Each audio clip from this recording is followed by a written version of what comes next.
ay salaamaaleykum patriote yi maa ngi leen déggee bu wér gars yi gën na leen dégg yéen ngi si jàmm bu baax temps yi def ngeen raar xam naa tabaski bi tax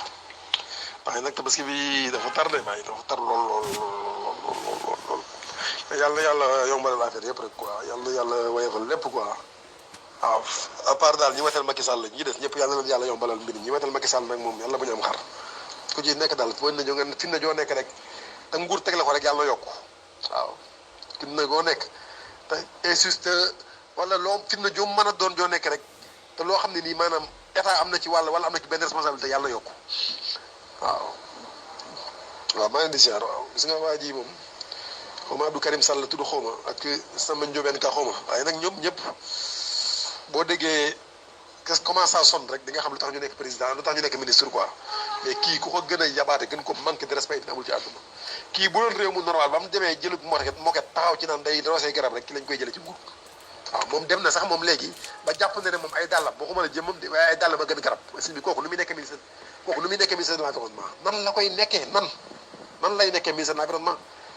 ministre de l'environnement normalement dafa war a dem ci garab yi di jëmbati garab di nekki àll bi ci loolu mooy environnement loolu daf ko war di def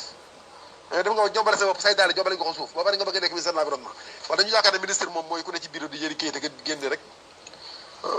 loolu doyu ko tey ñu boobu la war na jógee ci environnement bi loolu jëlu ko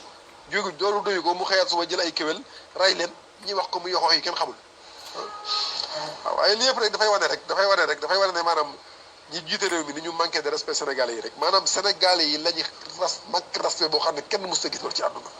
c'est que ñoom jàpp nañu réew moom ñoo ko moom seen àllu bàyyi la lu leen neex lañ ciy def lépp lu ne ci réew mi nag lépp amul dara luñ bàyyi muy géej muy place publique muy lépp lu mën a doon lu leen neex lañ ciy def amul benn loi bu leen tënk ñoom waaw ay loi ak yooyu daal c'est pour les faibles mais pour eux moom tout est possible lépp luñ bëgg daal dañ koy def waaw vraiment lu doy waar la lu may ñaawlu la quoi wax dëgg yàlla ndax ces pauvres bêtes là on n'a rien demandé boo demee ñi def ci lépp lañ leen def rek maanaam biñu leen di déplacé leen ci déplacement bu normal dugal leen ci oto yu normal voilà quoi ay espèces defuñu ko dañoo jël seen i sauvage rek dem leen jàppale ñu jàpp indi ay sauvage comme ñoom dee nañ après voilà quoi jeex na mais lii bu doon pays boo dëkk bu ay nit nekk comme moo béy toujours dëkk bu ay nit nekk kon leneen la ñuy wax waaye moom kenn waxatu ci waxam moom bu doon kon dëkk bu ay nit nekk la ko def leneen la ñuy wax kon waaw parce que nit moom nit lañ ci xam waaw nit moom mooy nit koo xam ne dafa nit di def yëfu nit jàppee boo xam nit di xalaatu nit di am xalaat di def di jëf di def di dindi xamee lu baax xamee lu bon bu doon ci dëkk yooyu la ko def ministre de l'environnement dem jël ay kéwél def leen nii bañ dee ci yoon bi ba rey leen ci loo xam ne tout c'est obscur non kon leneen la ñuy wax kon mais kenn waxatul ministre boobu